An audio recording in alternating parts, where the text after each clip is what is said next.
మాతృదేవోభవ. పాదమందుబడిన పద్మావతారమ్ము సిగ్గుబడుచునుండే నిగ్గులేక. జగన్మాత పాదమందుబడిన పద్మావతారమ్ము సిగ్గుబడుచునుండే నిగ్గులేక. ఇట్టి దివ్యకాంతికి ఈరేడు లోకాల సాటి లేదు శివుని ఛాయదక్క. తల్లి ఇట్టి దివ్యకాంతికి ఈరేడు లోకాల సాటి లేదు శివుని ఛాయదక్క. పాదమందుబడిన పద్మావతారమ్ము సిగ్గుపడుచునుండే నిగ్గులేక. ఏబిఎన్ ఆంధ్రజ్యోతి ప్రేక్షక మహాశయులందరికీ నవజీవన వేదం అనే కార్యక్రమంలో 796వ భాగానికి స్వాగతం పలుకుతున్నాం. ఒక్కని ఊపిరాగెనని ఉగ్రత చూప ప్రపంచమంతయుంచిక్కెను చావు కోరలను. చిక్కుముడులు విడిపోయనందువా కవి ఎక్కడివక్కడే మిగిలి ఇంకను చిక్కుల పీఠముళ్ళునై.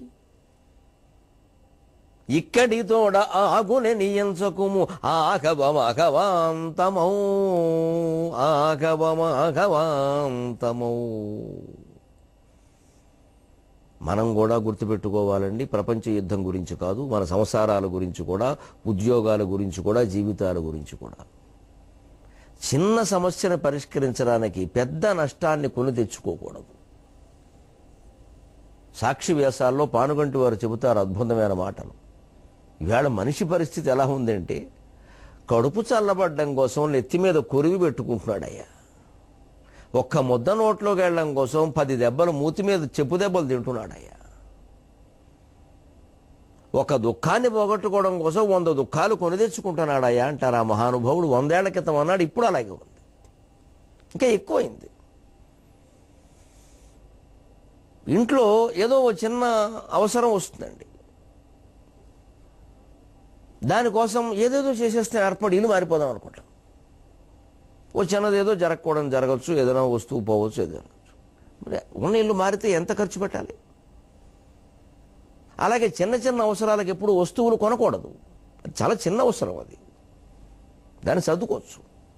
దానికోసం 10,000 ఖర్చు పెట్టేసామనుకోండి, 10,000 20,000 తర్వాత ఇదో పెద్ద పెంట అయిపోతుంది. అంత అవసరం కనపడదు తర్వాత.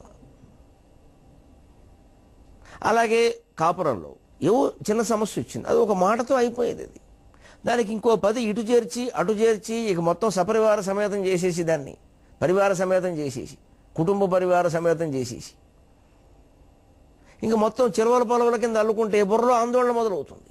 కొత్తగా కాపురాలు చేసేవాళ్ళ కోసం కొన్ని మాటలు చెబుతున్నా. ఊరికే వ్యక్తిగతంగా నేను ఎవరి సమస్యలు పరిష్కరించలేను. మీరు ఫోన్ చేసినా నేను చేయగలిగింది లేదు. వ్యక్తిగత సమస్యలు నాకు చెప్పొద్దు, మేమేం చేయలేము వాటికి. కానీ మీరు పరిష్కరించుకునే విధంగా ఇప్పుడు మేము మాట్లాడతాం, అది మీరు అన్వయించుకోండి.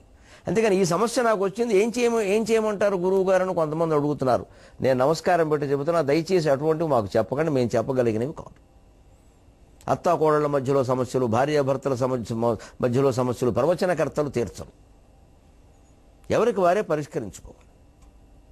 మా తమ్ముడితో నాకు తగాదా వచ్చిందని అన్నగారు ఫోన్ చేస్తాడు, తమ్ముడు చేయలేదే, ఈయన చెప్పేది నిజమని ఏమిటి. ఇప్పుడు అలాగైనా తమ్ముడికి మనం ఫోన్ చేసి ఏమిటంటే మాకెందుకు లేకపోయింది సివిల్ కోర్టు కూడా మనకేం సంబంధం. ఎప్పుడు అది ఆ సమస్యతోనే ఆలోచించాలి, అంతకుముందు వెనక ఆలోచించద్దు. ఇంకా ఆ తమ్ముడినే పిలిచి మాట్లాడేది, ఆ భార్యతోనే, ఆ భర్తతోనే మాట్లాడుకోండి, అయిపోతుంది.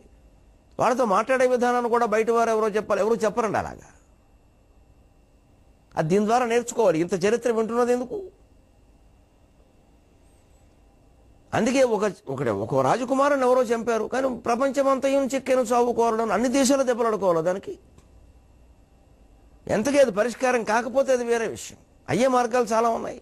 దీనివల్ల ఏమన్నా పోనీ ఇంత యుద్ధం జరిగింది, చిక్కుముడులు విడిపోయేనందువా. మహాభారత యుద్ధం కూడా చూసుకోండి, విచిత్రంగా ఉంటుంది. దుర్యోధనుడు చనిపోయాడు కానీ అశ్వత్థామ మిగిలాడు. అంతే స్థాయి మోతాదు పిచ్చి, అదే తిక్క, అదే పైశాచిక ప్రవృత్తి. తపస్సు అయితే ఏమిటండి, తపస్సు పిశాచత్వానిక.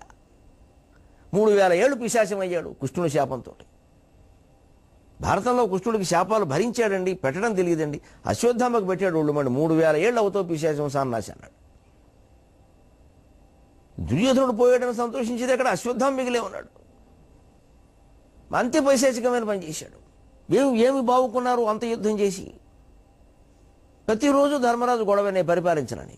పరిపాలించిన 36 ఏళ్ళు కూడా ఎప్పుడు వదిలిపోదాం కృష్ణుడు ఇలానే ఆయనకి ఇంక మొత్తం పరిష్కారం మీద ఇంక మనం ఉండాల్సిన పని లేదు పదమానం. ఇంకా అర్జునుడు కూడా ఏం మాట్లాడలేకపోయాడు, ఇంకా ఆయనకి ఉండాలని లేదు. అంతవరకు ఏదో వాళ్ళకు ఉండడం వల్ల ఈయనకి ఏదో నచ్చ చెప్పారు. కృష్ణుడు వెళ్ళిపోయిన తర్వాత వాళ్ళకే ఉండాలని లేదు, వెళ్ళిపోదాం పదండి అన్నారు. ఏదో ధర్మం గెలిచిందనే ఒక సంతృప్తి తప్పితే నిజానికి వచ్చిన ప్రయోజనాలు ఎన్ని? చాలా యుద్ధాలు అంతే. ఏ యుద్ధం ఎందుకు జరిగినో, ఏ రాజ్యం ఎన్నాళ్ళుందో,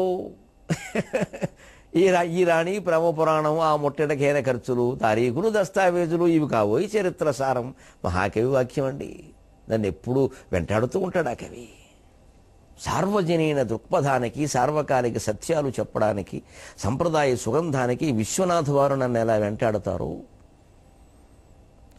మనిషి మనస్సు లోతుల్లోకి వెళ్ళడానికి, వైప్లవిక భావాలు చెప్పడానికి శ్రీశ్రీ అలాగే వెంటాడతాడమ్మా. నాకు ఇద్దరు 2 కళ్ళు, నేనేం చేయలేను. 2 ప్రభావాలు నా మీద ఉన్నాయి. అన్నీ చదువుకున్నాను నేను. ఒకటి చదివి ఇంక మిగిలిన చదవద్దని అస్పృశ్యంగా గెంటేలా, అన్నీ చదవాలి. ఏది గ్రహించాలో అది గ్రహించాలి.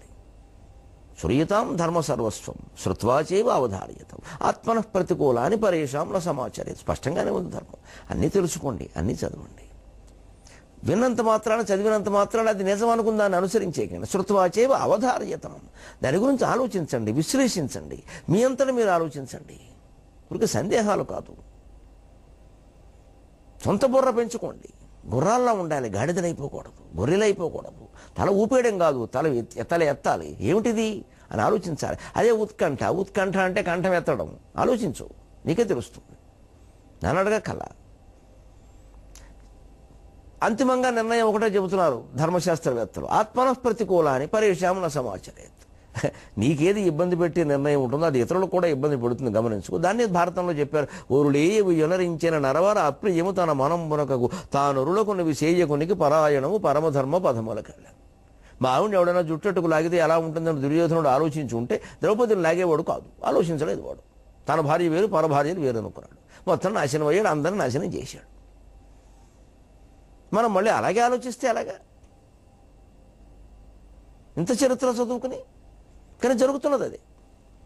చిక్కుముడులు విడిపోయానందువా ఎక్కడివి అక్కడే మిగిలి ఇంకను చిక్కుల పీఠముళ్ళుని. ఇప్పుడు యుద్ధం అనేది కొత్త చిక్కుముడు అయింది, ఇంకాస్త ముడిపడింది గట్టిగా. ఇంకను చిక్కుముళ్ళు పీఠముళ్ళున్నాయి. యుద్ధం కారణంగా ఇంకాస్త పీసిపోతుంది వ్యవహారం. ఎక్కడివి అక్కడే మిగిలి. అంతేకాదు కవి ఇక్కడితోడ ఆగినని ఎంచకము ఆగవాంతమవు అంటుంది తరంగ. ఇంతటితో అయిపోయింది అనుకోకు, యుద్ధం ఎప్పుడు యుద్ధంతోనే ముగుస్తుందాయా. ఎందుకంటే ఇట్లు ప్రపంచ యుద్ధమున ఎన్నియో వేల కోట్లు కుంపట్లను బుగ్గి చేసిన ప్రభావములు. ఇట్లు ప్రపంచ యుద్ధమున ఎన్నియో వేల కోట్లు కుంపట్లను బుగ్గి చేసిన ప్రభావములు. ఆర్థికమాంద్య దుస్థితిని చిట్లగా చేసే దేశముల. ట్లకార ప్రాస, దుష్కర ప్రాస. పద్యం ఎంత చక్కగా నడిపిస్తున్నాడో చూడండి కవి. నడిపించాలి, సాహసం అంటే అది. దానికి వెతకాలి. ఈ ట్లకార ప్రాస ఎందుకో ఇప్పుడు గ్రహిస్తారు ఒక క్షణంలో. ఇట్లు ప్రపంచ యుద్ధమున ఎన్నియో వేల కోట్లు కుంపట్లను బుగ్గి చేసిన ప్రభావములు. ఆర్థికమాంద్య దుస్థితిని చిట్లగా చేసే దేశముల. చింగులు కుట్టుకొనంగనుండగా హిట్లరొకండు బుట్టెను మహీతలము అంబుధి ముంచి వేయగన్. హిట్లరొకండు బుట్టెను మహీతలము అంబుధి ముంచి వేయగన్. శాంతం పాపం. అగ్ని వండిపోతూ ఉంటే ఇంకాస్త ప్రజ్వలింప చేసేవాడు ఒకడు పుడతాడండి. ఇంకాస్త నెయ్యి వేసేస్తాడు నూనె అందులో, ఆయిలో. ఈ ప్రపంచ యుద్ధం కారణంగా ప్రపంచ దేశాలన్నీ అన్ని రకాల సంక్షేమ కార్యక్రమాలు, అభివృద్ధి కార్యక్రమాలు ఆపేసి మొత్తం డబ్బులన్నీ సైనికులకు కేటాయించి తప్పదు. ఈ యుద్ధం పన్నును వసూలు చేస్తారండి. 71 యుద్ధంలో మేము కట్టాం. అగ్గిపెట్టి మీద ₹10 కట్టాం. అగ్గిపెట్టి ₹10 ఉందో లేదో అప్పుడు, దాని మీద ₹10 కట్టాం. ఏంటంటే వార్ ట్యాక్స్ అన్నారు. వారు ఎవరికి? పాకిస్తాన్ వాడికి, బంగ్లాదేశ్ వాడికి. మనం పన్ను కట్టే పరిస్థితులు అలా వచ్చాయి. ఎవరిని అనడానికి లేదు. అప్పుడు మన రాజకీయ నాయకత్వం తీసుకున్న నిర్ణయం సరైంది. ఎందుకంటే లక్షల మంది బంగ్లాదేశ్ వాళ్ళు వచ్చి పడిపోతుంటే శరణార్థుల కింద ఏదో ఒకటి చేయకపోతే ఎంతకాలం భరిస్తారు? ఉపకారాలు అపకారాలు అయిపోతున్నాయండి భారతదేశానికి. కారణం ఒక్కటే, మంచితనం మంచిదే, మెత్తదనం మంచిది కాదు. వ్యక్తి అయినా అంతే, దేశమైనా అంతే. మనం మంచిగా ఉండొచ్చండి, కానీ మనకే హాని జరుగుతోంది అన్నప్పుడు మెత్తదనం పనికిరాదు, ఖచ్చితంగా ఉండాలి, కఠినంగా ఉండాలి, ఉండవలసినంత కఠినంగా. శృంగారపరంగా చెబుతారు సరదా, కాస్త యుద్ధ వాతావరణం నుంచి సరసంగా మార్చడం కోసం ఒక మాట చెబుతా. కృష్ణదేవరాయలు చెబుతాడు, గోదాదేవి బాల్యం నుంచి యవ్వనంలోకి ప్రవేశించింది. అప్పుడు బాల్యాలన్నీ చివరికి వచ్చేసాయట. కాస్త సూక్ష్మంగా అర్థం చేసుకోండి, వివరిస్తే బాగుండదు. బాల్యాలంటే లేతదనాలన్నీ అవయవాల చివరిలోకి వచ్చేయట. ఆ మొదళ్ళన్నీ గట్టిపడ్డాయట కఠినంగా. సన్నుగుమల్ లెగయ వక్షం ఉపేక్ష కడ కొత్తి పాణిపాదములెర్రవారదొడగే అక్షులు సిరులు రానరగంట గనుగొని అక్షులు సిరులు రానరగంట గనుగొని కుటిల వృత్తి వహించే కుంతలములు. కళ్ళల్లో ఒక యవ్వన లక్ష్మి వచ్చిందట గోదాదేవికి, ఆముక్త బాల్యతకి. అదే బాల్యం చూసిందిట. ఏమిటిది? ఏదో కొత్త దాంతో స్నేహం చేస్తోంది. నేను బాల్యాన్ని వదిలేసి యవ్వనం అనే చెలికెత్తుతో స్నేహం చేస్తుంది ఈ అమ్మాయి. నన్ను వదిలేసి వేరే వాళ్ళని చేరదీస్తుంటే నేను ఎందుకుంటాను, నేను వెళ్ళిపోతాను అని బాల్యం వెళ్ళిపోయింది. బాల్యం వెళ్ళిపోయి యవ్వనం ఎలా ప్రవేశించిందో చెబుతాడు విచిత్రంగా. అక్షులు కళ్ళల్లో ఒక యవ్వన లక్ష్మి కళ, అమ్మాయి 16 ఏళ్ళ అమ్మాయి కళల్లో ఒక యవ్వన కళ ఉంటుంది. అది కనపడేసరికి బాల్యం అనుకుంటున్నాడు. నా కళ కాదు, అది ఎవరితో వచ్చింది దీని కళలోకి, నేను ఉండను, వెళ్ళిపోయింది. ఆ అరగంట కనుగొనడం అంటే ఆ యవ్వనం కారణంగా ఆ వయసులో ఉన్న అమ్మాయిలు కళ్ళు ఇలా తెరిచి చూడరు. నేను ఇప్పటి వాళ్ళ విషయం చెప్పట్లా, ఓ 50 ఏళ్ల క్రితం వాళ్ళ విషయం చెబుతున్నాను. మా కాలంలో అమ్మాయిల విషయం చెబుతున్నాను నేను. ఇప్పుడు వాళ్ళకి అవన్నీ ఉండవు, ఇలా చూడడమే మొత్తం. అలా చూడకూడదు, చూడకూడదు. ఆ స్వేచ్ఛ లేదా అన్నదండి, దయచేసి సరసంగా అర్థం చేసుకోండి విషయాన్ని. ఆ స్వేచ్ఛ లేదా, హక్కు లేదా, ఈ మాటలు కాదండి. కార్మిక యూనియన్ విషయాలు కావు ఇవమ్మ, శృంగారం విషయం, సరసం విషయం. ఇది ఇక్కడ ఆలోచించాల్సిన విధానం వేరు. ఒక కనిపిల్ల చూపంటే అలాగే ఉండాలి, అందుకని కత్తిలా ఉండకూడదు. కత్తిటి కత్తి ఖడ్గాలు కూరగాయలు, అదో పువ్వు చూసినట్టు ఉండాలి, వికసించినట్టు ఉండాలి. అంతే అమ్మాయి అంటే అంతే, మగాడు కత్తిలా ఉండాలి, అంతే. ఇప్పుడు ఇద్దరు పువ్వులు అయిపోతున్నారు, ఇద్దరు కత్తులు అయిపోతున్నారు. అందుకే కాపురాలు నిలబడట్లా. అయితే ఇద్దరు పువ్వులు లేదా ఇద్దరు కత్తులు, అలా కుదరదండి. ఎవరు ఎప్పుడు పువ్వు అవుతారో ఎవరెప్పుడు కత్తి అవుతారో తెలియట్లా. ఆయన అందుకే విచిత్రంగా అంటాడు, బాల్యం శరీరంలో పైనుంచి ఇక్కడ వచ్చింది బాబు. కుటిల వృత్తి వహించే కుంతలములు. చిన్నపిల్లల జుట్టు చిందరవందరగా ఉంటుంది, సహజంగా దూకోరు, ఆటల మీద దృష్టి ఉంటుంది. యవ్వనంలోకి వచ్చేసరికి అమ్మాయిని మీరు గమనించండి, అద్దం ముందు నుంచి కదిలితే ఒట్టు ఇలా దూవుతుంది, అలా దూవుతుంది, ఇలా దూవుతుంది, ఇక్కడ ఏదో పేస్ట్ పూస్తుంది, అక్కడ ఏదో వేస్ట్ పూస్తుంది, ఏదో చేస్తుంది, మొత్తం మీద అందంగా ఉండాలి. అది బాల్యం గమనించింది. ఇది వరకు లేని దువ్వుడు లేని మొదలెట్టింది కొత్తగాను, అందం పేరు నేను ఉండను అని వెళ్ళిపోయింది. ఎందుకంటే ఆ దువ్వడం వల్ల వెంట్రుకలు వంకర బారేడు, గిరజాలు తిరుగుతుంటే బాల్యం అనుకుంటారు. దీని బుద్ధిలాగే ఉంది ఆ గిరజాల కూడాను. నాకు ఎప్పుడు తెలియదు ఇట్లాంటి వేష. కుటిల వృత్తి వహించే కుంతలములు. ఆ వెంట్రుకలు ఇలాగా వంకర తిరుగుతున్నాయి, దీని బుద్ధి, ఈ వంకర బుద్ధి ఉన్నచోట నేను ఎందుకుంటాను అని బాల్యం వెళ్ళిపోయింది. కొంచెం కిందకు వచ్చింది. ఇక్కడ పరమసరసంగా చెబుతారండి మహానుభావుడు. నిజంగా నేను ఉండలేక చెబుతున్నానమ్మో, సరసమైన ఆలోచనలు ఉంటేనే సంసారాలు బాగుంటాయి. సన్ను గోమల్ నెగ వక్షం ఉపేక్ష కడ కొత్తే పాణిపాదములెర్రవారదొడగే. పోయి నుంచి పోని బాల్యం అక్కడి నుంచి కొంచెం కిందకు వచ్చిందిట, ఈ పెదవి మీదకి వచ్చిందిట. వాతెరతుంటి కైవడి మాటలాడదు. చిన్నపిల్లలు గడగడగడ వాగుతూ ఉంటారు. ఎవరైనా వస్తే వాళ్ళు ఒళ్ళో కూర్చొని మాట్లాడుతూ జుట్టు పీకేస్తూ ఉంటారు. యవ్వనంలో ఉన్న అమ్మాయిలు అలా మాట్లాడరు, కాస్త తెరచాటుగా ఉంటారు, మాట్లాడడానికి సిగ్గుపడతారు. పడతారో కాదు, మన్నించండి, పడేవారు అంతే.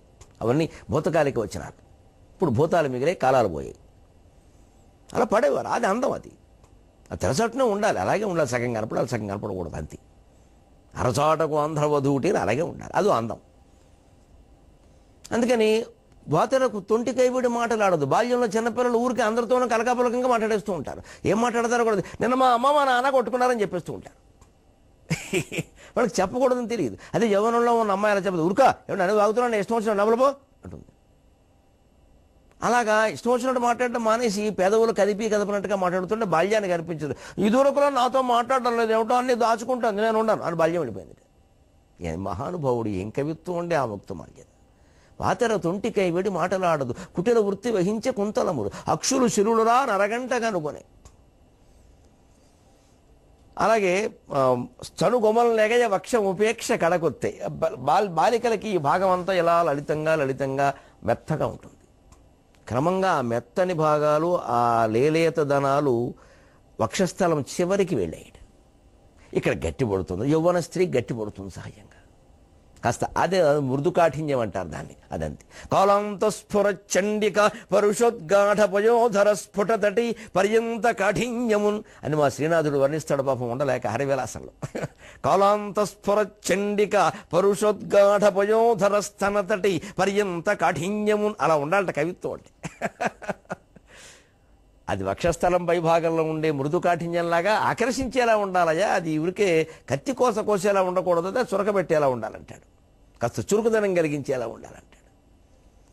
అలాగా ఇక్కడ ఉండే బాల్యం లేలేతదనం క్రమంగా వక్షస్థలం చివరిలోకి వెళ్ళిపోయిందట, ఇక్కడ కొంచెం కాస్త కాఠిన్యం మిగిలిందట, అది యవ్వన లక్షణం. ఇవన్నీ చూసి చివరికి అందుట ఆ బాల్యం పాపం అక్కడ కూడా ఉండలేక చివరికి ఇంకా నాభి చూసింది, ఇదేదో లోతుగా ఉంటుంది, యవ్వన స్త్రీలకు నాభి లోతుగా ఉంటుంది, అదో అందం అంట. అందుకని పోనీ కాస్త ఏదో లోపలికి కూడా ఉంది, చోటు దాక్కోవడానికి ఉంది, కొంచెం లోపలికి వెడదామంటే ఒట్టి గంభీర్యమొక్కడు పెట్టుకుని ఏ నాభి నీళ్ళ నిప్పులా, అక్కడ ఏమీ లేదు, నువ్వేం చూశాను నేను, నీళ్లు లేవు నిప్పులు లేవు, అక్కడ కూర్చుంటే నాకు అన్నమే ఒకటి పెడతాడు, నేను బాల్యాను, నేను ఎలా ఉండను అని ఆ నాభిస్థానంలో కూడా ఉండలేక క్రమముగా నానాటికి ఈ రీతి నాటి చనవు చౌకజేయుటగాంచి ఇచ్చోట చనదు నిలువ అనుచు జారిన కరణి బాల్యంబు జారి.